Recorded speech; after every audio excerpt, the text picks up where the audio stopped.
What's up, everybody? Welcome back to HOA MMA. AJ, let's start off with something we touched on briefly last week.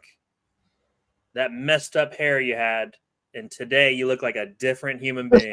I'm just playing, man. You look good. The hair looks good. Appreciate it, man. The beard's all lined up. You look good. What's up, man? How you feeling? Like you said, I feel like a brand new man. No more bird's nest. No more bird's nest. It's finally gone. Yeah, I was gonna go out for like a little bit longer, potentially gonna get locks and stuff, but when you have more hair, it's a lot more maintenance, and right. I just didn't have the patience anymore. Just didn't have the patience to grow out anymore, and I kind of missed it lower, right? Yeah. So still gonna keep it on the top curl a little bit, but yeah, I got that done yesterday. I'm happy with it so far. The reaction has been pretty positive. If you can't, I can see why. I can see why. So good-looking human being over on the other end of this camera today. Good to be with you today, man. Too kind, you're too kind. But yeah, no, I'm happy. You know, I'm happy with the result. My barber doesn't let me down, so that's all you can ask for is a reliable barber. Yeah. Let me ask you about something. You've been working your way through a lot of foreign films lately. How many did you end up watching this past week? So I finally finished the Battle Without Humanity or Honor movies. Kind of touched upon that last week. So it's 5 films set in post-war Japan about the Yakuza. You know, it's based off these articles that were released in Japan, I think in the 1950s or 60s, which is ironically based off memoirs of this real life Yakuza member, directed by Kinji Fukasaku, one of my favorite directors now. Battle Royale is his most well-known film. I finally finished. I watched part 5 last night, and it was just amazing. Like, it's quite great in how they touch on each film, even though each film has its own overarching story. You see many characters you see throughout. Allows out each film touches on something different. First film touches, on the very early beginnings and how they're trying to do things honorably, which we know when you're living in the criminal underworld, it doesn't really work out like that. The second film kind of takes away from what you see in part 1, focus on this brand new character that kind of shows the rise and fall, how quickly you can be in favor, and then all of a sudden you're the one who's kind of like marked. And then it touches on the political aspect within underworld themselves. As you rise in power, people get greedy. There's proxy wars that go on between different groups and clans and so on and so forth. The fourth one kind of brings in like the general public and the media and the police into it, and how the general public kind of like views them at first. They see them as these like honorable heroes in a way, but over time, as people get more money, there's more economic prosperity. They see them more as a gentleman, and the media now, because I think in film 4 they're gonna have the Olympics, so obviously they don't really want the Yakuza going around and causing trouble because it's going to cause problems for them. So now obviously police, who are kind of maybe in their pocket a little bit, is now turning against them. But it was amazing, man. Honestly, it was very eye opening. If you're looking for a alternative to kind of like gangster films, those films I definitely would go and recommend. I know that the first movie is on Prime. I don't know if the other 4 are. I'm lucky enough that I got the Blu-ray box set, but honestly, definitely one of the most interesting series of films I've watched in recent time. And the crazy thing about it, he directed all 5 films in a span of 2 years. That's a crazy commitment from a director, actors, everybody to do that kind of filming. So that's really impressive achievement for them. AJ, anything else you got for us, man? It sounds like you enjoyed some really good films. Some fights coming from last week. We've got a couple little news and notes from the UFC. We'll talk a little bit about Rodtang, and then we'll touch on the. We have to. Yeah, We have to talk about that, man. Boy, So I got a lot to say about that one. All right, let's get into the fight night recap from last week. Fiziev versus Gamrot. What fight really stood out to you from last weekend as maybe the best fight of the night? I wouldn't. I guess as a fight, for as long as it lasted, because I'm going to go into the main event a little bit later. I know that's what we're going to touch on a lot, but outside of that, I enjoyed Charles Jourdain against Ricardo Ramos, even though that ended very, very quickly. That fight was as advertised. Both guys kind of just went for it. That fight was the most entertaining, like for me. But in terms of what kind of stood out for me the most was Brian Battle's performance. I really liked his performance really a lot. I was very, very impressed with him. Yeah, no, Brian Battle, very good win, very good performance. Ended up getting the rear naked choke on AJ Fletcher. Yeah, those are two very solid fights. Based on the card, and there's not a ton here. I know we don't love doing this, but do you think Waterson should have called it a career on Saturday? It seems like it would have been a good time, to maybe put the gloves down and kind of move away and do something else for her. What are your thoughts on Michelle Waterson and where she goes next after another unfortunate loss? Boy, I haven't seen a whipping like that in a while. That was just one-way traffic, man. Just as impressive Marina was, it was just, if someone told me after round one that was like a 10-7, I wouldn't be mad at that. And I know maybe I don't have the knowledge about the unified rules enough to kind of like warrant that, but she was just getting beat on. Like it wasn't even she was throwing anything back too much. She was just getting like a beating put on her. I feel like a corner should have called it after the first round, personally. I know that in MMA is not really a thing where corners want to throw in the towel, but at the same point, the option is there for a reason. You should, protect your fighter and let them live like another day. Yeah, because a loss like that just kind of shows that, at this level, like I really don't like retiring people as a fan because at the end of the day, only really they know when they're done. But if I take that side, it looked like that. It looks like it's time now. As good as Marina is, if you're fighting in the UFC and you're getting beat down like that, and you're 37 years of age, do you really need to be doing that anymore? No, probably not. And to take it a little bit further than you, like I mentioned before we got into the topic, it's not our favorite thing to do as fans of these people, but she's 1-7 in her last, or 1-6 in her last 7, and it's been going on 3 years now since she's gotten a win. Yeah. I know she's not fighting; she's fighting relatively strong competition, but at the same time, you got to be able to contend. She's not contending with these women really either. They're pretty one-sided defeats. Yeah, and she's been popular for a long time. I don't think there's any shame in her hanging it up and moving on in her life. But obviously, like you said, it is the fighter's decision. It is up to them. If she thinks she can still do it, great for her. But kind of hard to watch her take these beatings as we continue on. And kind of just the last thing I want to mention on that as well.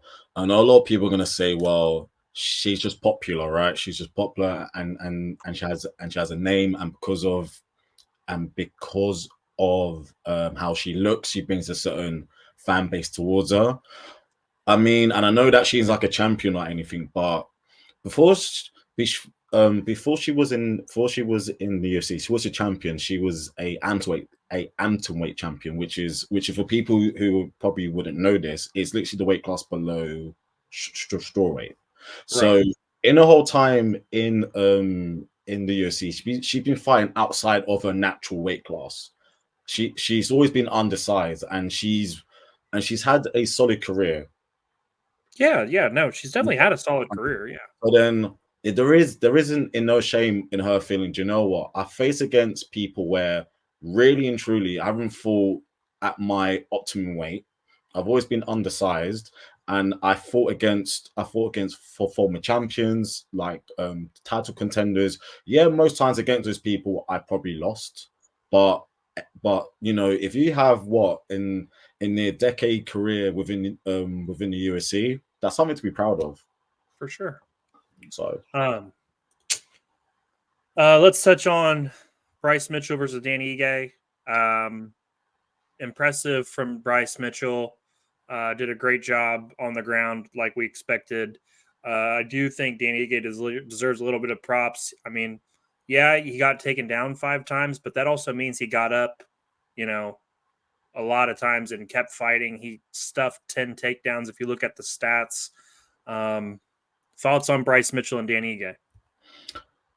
Dan Eay made Bryce work. Like it wasn't as if Bryce literally just drowned him. You know, Dan Eay made Bryce work for those takedowns, and Dan Eay kind of busted Bryce on the feet at times when the fight when the fight was on the feet. Dan Eay had his moments, as few as they were, Yeah. but.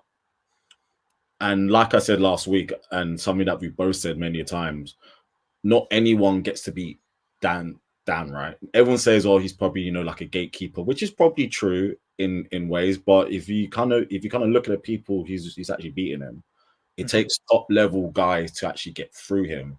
And Bryce, after coming off his first loss as a pro, he went out there and Bryce did what Bryce had to do to win. And to be fair, it wasn't easy, and it was very, very impressive. Very, very impressive from him. It was a good gritty performance. Yeah, I think that's fair. I got to be honest, I really don't like Bryce Mitchell. The way he goes about shit is very odd to me and very in your face, and that rubs me the wrong way. But that does not take away from his fighting. Do you put Bryce in the Sean Strickland box for you in terms of how? No, I think he's worse than Sean Strickland. Oh, okay. Well, there's a lot. I really don't like the way he goes about his religious views. I think it's absurd, and I think it's dangerous. I find Sean Strickland to be much less a different word for dangerous. There's a word for it that I'm looking for. I can't come up with, but Sean's a lot less provocative. Is that probably the word you're looking for? It's a word. It's a word like that. I just don't like the way people Bible thump, and I think Bryce really took that to an extreme this past week and a half. And it's just too in your face for me, and I didn't like it. Great for him being religious and whatever he believes in, but you don't have to shove it down our throats, and you don't have to do it in that manner. So great win for him, but I don't know, it just rubs me the wrong way. Just all the Satan talk and all this holier than thou, it just bothers me. It just really bothers me because it doesn't need to be like that. Not everybody has to believe the same thing. Not everybody has to follow the book. Like, you know, it's an outdated work. It's just, to me, it just is. And then, you know, he gets on the mic and he wants to do all this extra stuff, you know, the stuff of supporting Hawaii, but then you're going out, conspiracy this, conspiracy that, God this, Satan this. It's just, the message is very unclear to me when he does that kind of stuff.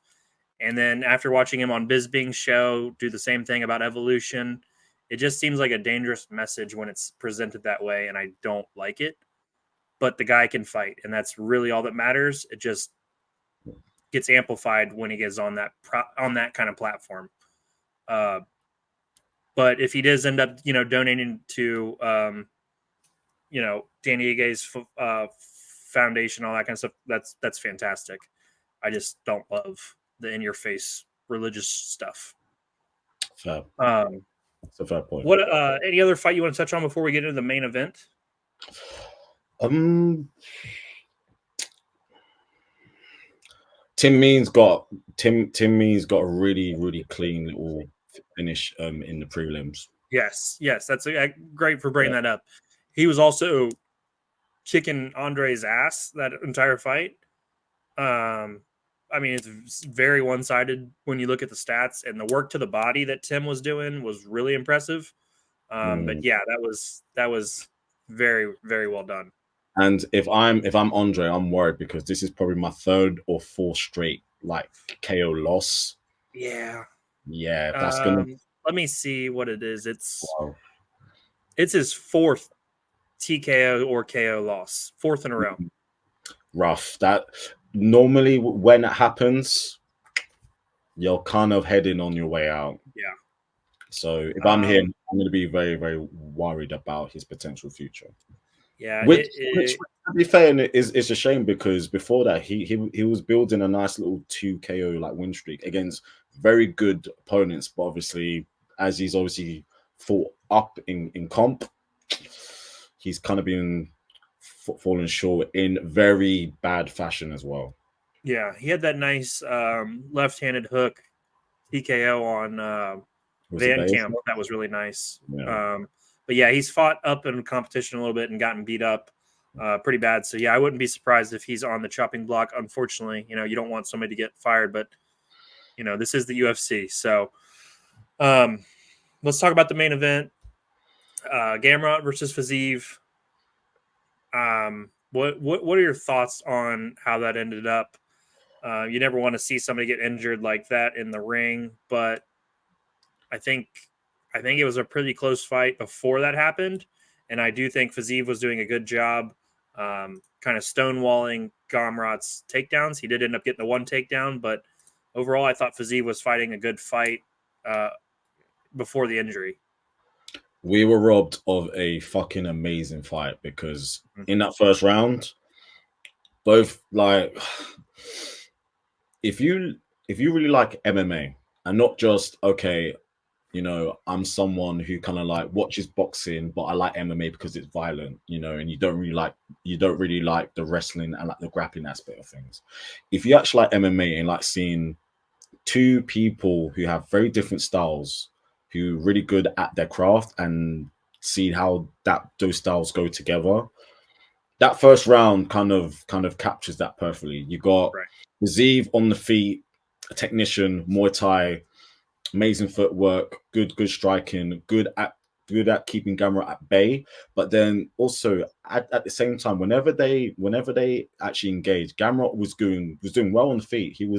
He managed to catch Fiziev with his jab at very good opportune times, and it was a very stiff, hard jab, and he was using that to kind of just to go and let Rafa know that I can, if this fight plays out on the feet, I'm more than capable to kind of like hang in there, even though we know Fiziev probably has advantage in that aspect, but he's still not letting that deter him from still making his level changes and going towards the takedown. I thought Fiziev just about edged that round, but it's one of those ones where if you say Gamrot won that round, you wouldn't be mad either way. Yeah, and that only happened in the first round. It was very, very enthralling for me. Like I was really engrossed in it. I was like, wow, like we kind of hyped up last week how this fight is a excellent matchmaking. That first round kind of proved that, and even those body kicks, Fiziev was kind of earning money in the bank early, using those body kicks to kind of maybe slow down Gamrot later on, but Gamrot adjusted. He kicks his elbow up, hits him, and unfortunately, I've had it happen to me before. Like, I haven't been injured that badly, but there's been times where I've gone and thrown a kick, and they've obviously kept the arm up, the elbow goes down. Oh, it's a tough spot to kick. And it honestly depends on whereabouts it lands. on both sides, it hurts either way. And unfortunately, it literally just caught Rafa in the worst place possible, and rough. And now it seems he has done his ACL, which means he's gonna be out for at least a year. Rough. Like I feel really bad for both guys, because that fight was gonna be something really special to see, and I feel like we as fans were like robbed of that.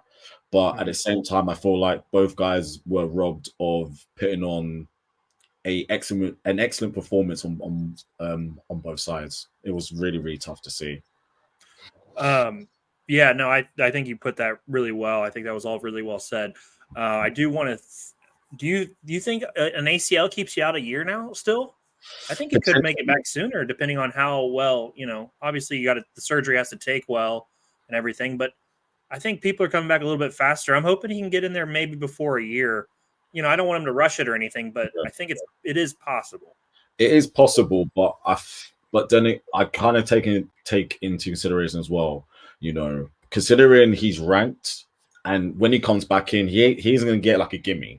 Like, so you're judging more off of, sure, recovery is X amount of time, but then you have to get a fight, then you have a camp. Yeah. Okay, I see why you're saying a year. I didn't know if you meant recovery year or a year in total, and then we'll see him back. He'll be healthy, but then he gets a fight. Because it's all good and well recovering, but you also need to kind of get back in the gym and kind of get a muscle memory like going again as well. Okay, I see what you're saying now. Yeah, so I feel like in total, probably a year until we see him again, because when he comes back, he's going to face against someone elite. Yeah, he's great. If you're fighting at 155 pounds and you're ranked, every fight is going to be like you're facing against someone high level, like because that weight class is literally just so deep. Yeah, no, that's I can see exactly what you're saying now. That makes plenty of sense. Gamrot, I mean, he's moving up. He's putting himself in a really good spot. I know, that's an interesting way to win, but this guy's in the conversation. If another win or two, and he could be contending for the title. So good for him. Tough night for Fiziev. We hope he get a speedy recovery and gets back in there. No fights this week, so we're obviously don't have anything else to bring to you on that end. But AJ, this is something that Dana White brought up the other day. I'm going to preface this by saying 15 feels like a lot of people to rank anyway. And then they're talking about potentially moving it up to 20 people in the rankings. What are your thoughts on potentially moving from 15 to 20 ranked fighters? Seems like a lot to me, but let's hear your perspective on that. Really and truly, when I first saw that, I kind of, my eyes were kind of a bit like, okay. And then when I kind of sat back and just had a deeper think into it, there's only really 3 weight classes where you can justify that, in my personal opinion. 135 pounds, which I've said many times is the most talented division in MMA, like across every kind of promotion in which you can think of. It's especially in inside the UFC. Like, it's crazy how many talented people they've got at 135 pounds. I'll say 145 as well. You got a lot of talented people outside of the top 15. Guys like over here, guys like Lerone Murphy, Nathaniel Wood, Jack Shaw, who's recently, Josh Calabu, who actually fought Lerone recently. He's really, really good. Just kind of saying in that. And obviously 155 pounds, it's killers everywhere. You got killers everywhere. Those three are really the three where I can justify having, okay, if you gave me the top 20 within those weight classes, cool, I can see it. Everywhere else, not so much. Like, if you'll be really hard pressed to find another 5 rank caliber guys in those other weight classes. It also give a problem in terms of matchmaking, because Could you imagine a fight night where it's 17th against 16th? Yeah, It doesn't really hit the same, right? Right. It doesn't really hit the same, you know. So even though I can understand from obviously the Dana White's point of view, you know, if we have more ranked guys, they'll say, well, if we have more ranked guys, maybe we can throw a lot more events on, you know, like throughout the year, because, you know, in a few weeks I think we're having like a week or like a 2-week break before there's actually fights again. Maybe they can say up until maybe Christmas we can have fight nights every week. Right. I personally think that there should be more focus on the quality of the fight cards, because again, we got the pay-per-views, we got the fight nights where they have crowds, and we have the Apex cards. Yeah. Whereas as it was before, every fight night was out in front of fans on the road. I feel like the UFC kind of needs to get back to that and be like, okay, we need to focus on making these cards a bit more better top to bottom, which is crazy to say, because out of every combat sport organization out there, in terms of matchmaking, the UFC is far ahead. Yeah. Far ahead. Like, if you watch your average like boxing fight night event, you only watch the main event and maybe the co-main, and everything else, it's kind of just one-sided fights, more or less. So, which is great, which again crazy me to say, because the UFC does get a lot of things right, but there are things that they do need to improve on. And I think doing a having ranked 16 to 20 will not help. Okay, that's I figured that's where you were kind of headed with this. I think it's too much. Could you imagine ranking you? Do you know 13 through 15 in the heavyweight rankings right now? Off the top of my head, no. That's what I mean. But even at light heavy right now, 13 through 15 might be tough. Like, so some of these, I mean, that's what I mean, is like you're already stretching to find 15 guys in your 2 heaviest divisions. I think it's too much. Let these 15 means a lot. When you break into the top 15, like that's like a I'm here moment type almost. Like let's keep that moment like important when you get into the top 15. AJ, let's move on. Your guy Rodtang, what's going on, man? That fight was a striker's delight. That was a striker's delight. Funny enough, I rewatched it just before we actually came on here. So one championship, SuperLek against Rodtang. SuperLek mixed weight, which was only the downside of this fight, because instead of being a 5-round title fight, it was 3 rounds. But boy,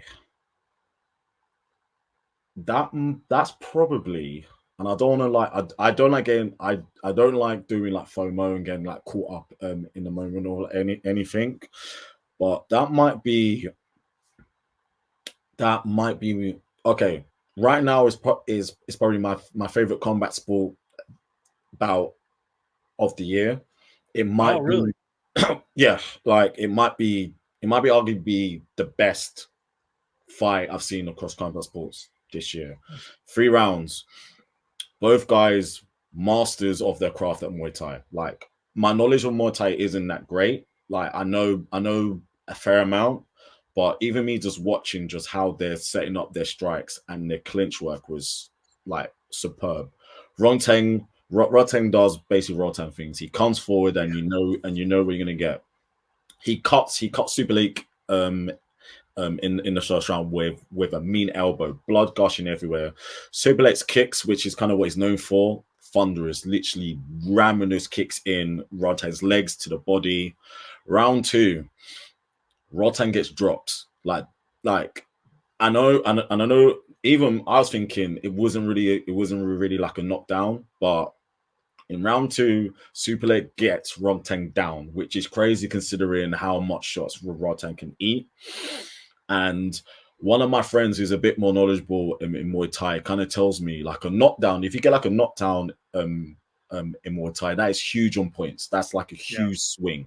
That's like a crazy swing, because in terms of me I I was just watching the fight. I wasn't trying to like score it, but my friend was telling me afterwards that, you know, a knockdown is like a huge swing if you kind of get that. In round 3, Rodtang kind of feels like, okay, I need to go out there and really, really go in on him.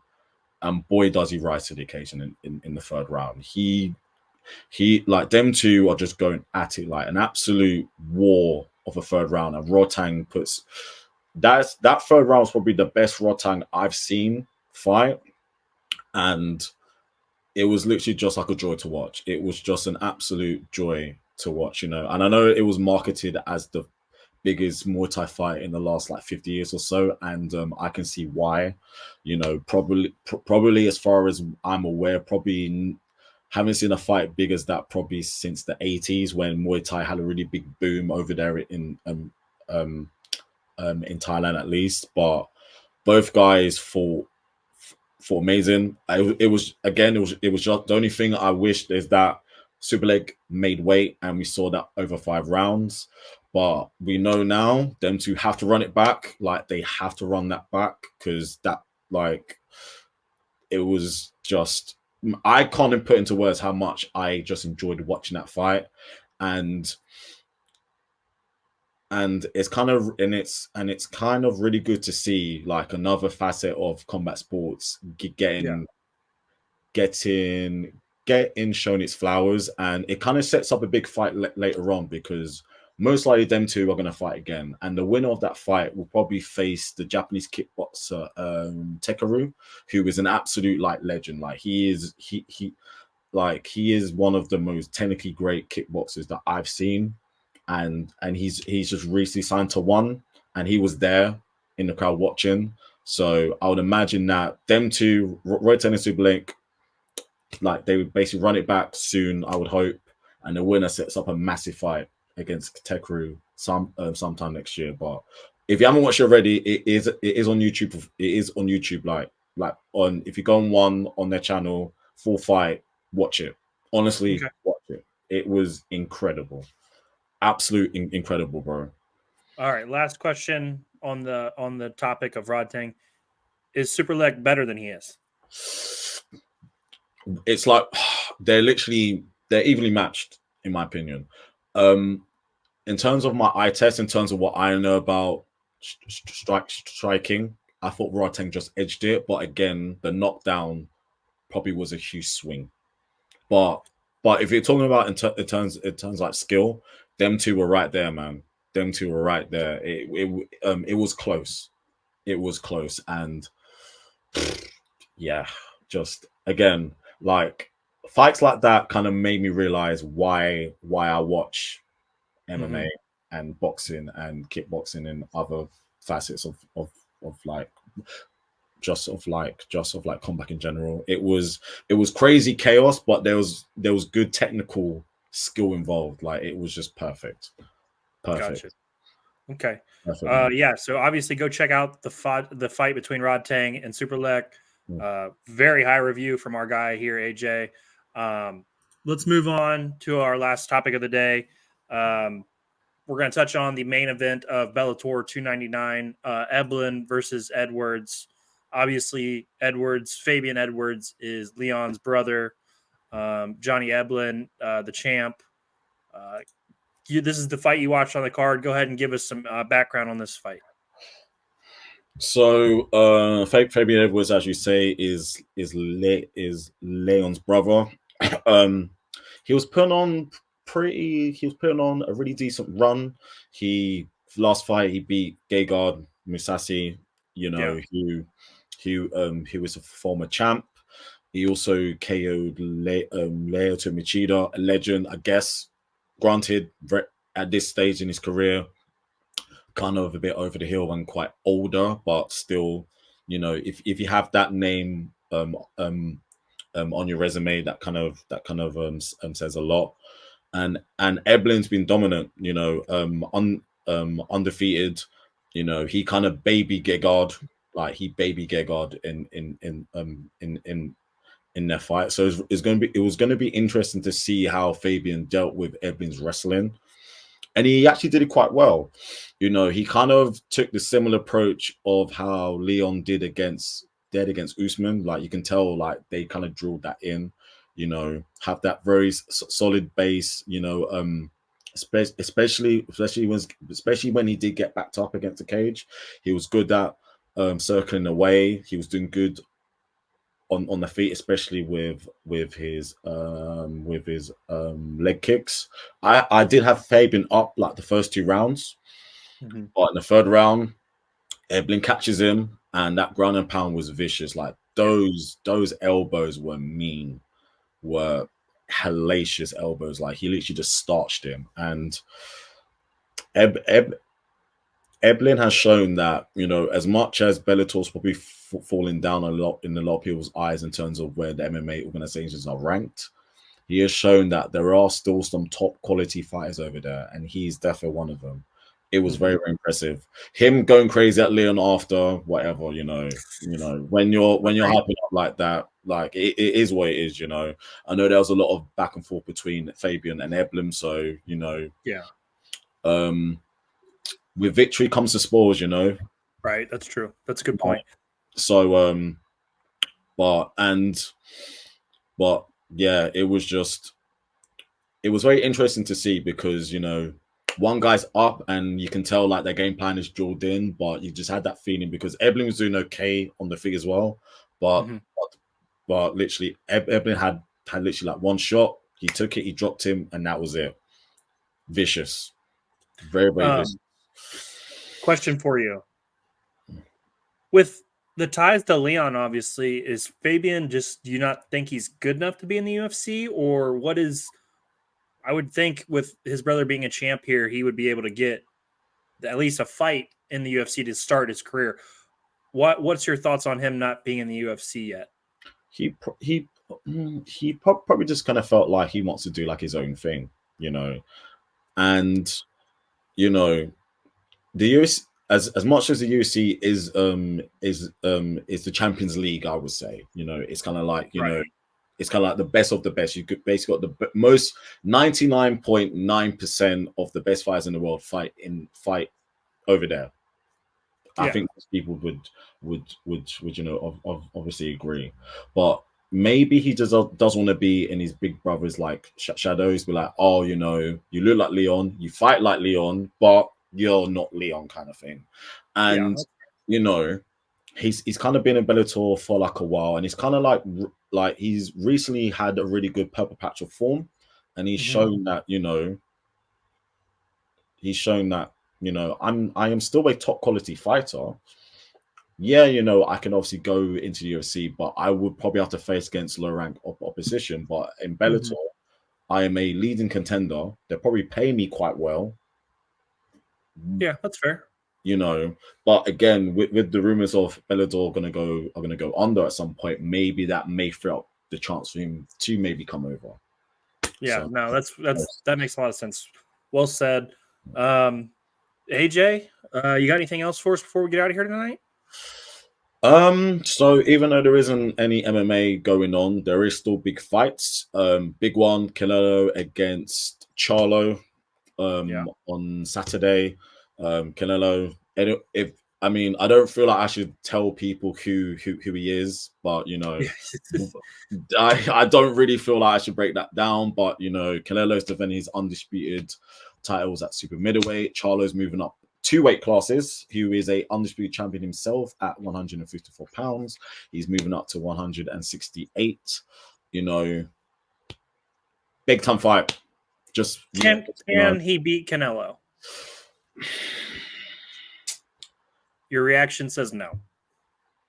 He has his skill, but, and I find this recently. There are a lot of there are a lot of boxers recently against Canelo who can outbox him. But the thing about Canelo is he's so tough and he hits so hard, he just eventually breaks people down. Yeah. Okay. And it's gonna be a case of as much as Charlo at 154 pounds can literally just put people out, you're moving up 2 weight classes. Yeah, 2 weight classes, you know, that is basically going to be a lot. So it's going to be interesting to see how he handles how he handles the pressure of obviously Canelo eventually just walking him down, especially in round 7 to 12. That's kind of when Canelo normally kind of breaks down. But then in his recent fights, Canelo hasn't, as great as Canelo is, his last few fights, as people said that he's kind of beginning to kind of like slow down a little bit. But again, considering that Canelo normally fights on Mexican Independence Day and he got pushed back because of UFC Noche, he's probably want to go out there and prove a point. So fired up. It's gonna be a very intriguing fight for sure. Very intriguing fight. Well, MMA fans, there you have it. AJ, hell of a job, man. Guys, like, subscribe, hit us up on Twitter, Instagram. Obviously, we're on a bye week for the UFC, so we're not going to be doing too much this weekend. We'll be back next week, give you guys a little bit more. AJ, have a great rest of your weekend, and we will see you guys next week. HOA MMA out. And one last thing before we go. October 1st. If you haven't seen already, I don't want to hear no more excuses. Everyone knows how much of a big fan I am. Dune is on Netflix on October 1st. You will go and watch it. It's the best film ever of all time. The best film ever. You guys will realize why I love that film so much. All right, October 1st, go watch Dune. We're not even getting paid. We're not even getting sponsored by Dune yet. Exactly. And when you do, in the next video, I want to see comments about it. I want to have your opinions on it as well. All right, drop a comment about Dune. See you guys next week. Peace out.